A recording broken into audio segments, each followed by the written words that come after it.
was the inspiration for Little David? Actually, that was born from an idea that I had 10 years ago. I wanted to purchase maybe 15 or 20 bobbleheads and give them out to friends and family around the holiday season.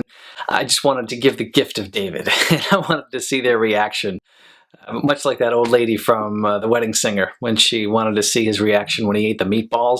Take a bite so that I can watch you enjoy. That's my favorite part. Oh, okay. I just wanted to see everyone's expression to get this odd, self-centered gift. Then I found out later that there was a cost variable that I just couldn't meet. Because I couldn't afford it, I figured the next best thing to do was purchase one or two and then make a little infomercial short, which is what I did here. And so now more people can enjoy the gift of David. It probably took about 40 hours from start to finish to conceptualize the idea, to storyboard it out, to assemble the actors I wanted to get for the short, and then to go actually shoot it, do the editing. Probably 40 hours, might even actually be closer to 50. The cast, yes, I am nowhere without the cast. I had a great cast for Little David. My friends Jim, Scott, and Glenn helped out along with my sister Janet. You'll also see my son Barrett and daughter Annabelle make cameo appearances. So those are the people on camera. Behind the scenes, J. Cross Media was there to film most of the skit.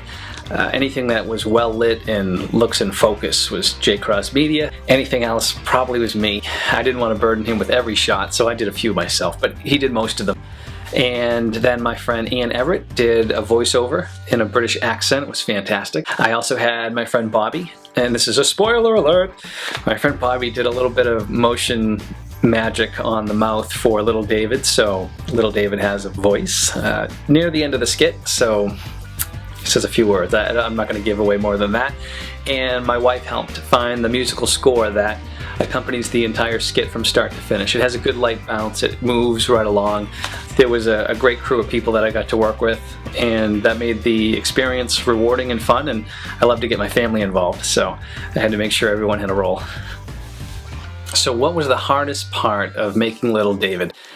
It would have to be leaving great footage on the cutting room floor. Now what you're seeing here is the original opening shot of the Little David skit with me saying, "You may remember me from such skits as Little David." Wait, that hasn't happened yet, it's happening now. But I decided to go in a different direction for the open. This is just me hanging out on a swing, I didn't use that either. Now this here was actually me telling you Little David is more than just a mantelpiece, but I decided it's better to show you instead of tell you. So even though I love the dog effect, I decided to axe that scene too. Now for this board scene, Jay had noticed that I was reflecting off the board and thought it would be funny to give a kiss to it, which it was, but it wasn't fast enough for the flow of the skit. I had to axe that. This was shot right out front of the house, and it was a good one-liner which led into the next part of the skit, which I ended up cutting too. My friend Anne laid down a perfect track of what I wanted. I wanted her to have a British accent. I wanted her to narrate Little David, describe his characteristics, his traits, and she did it to perfection, exactly how I wanted.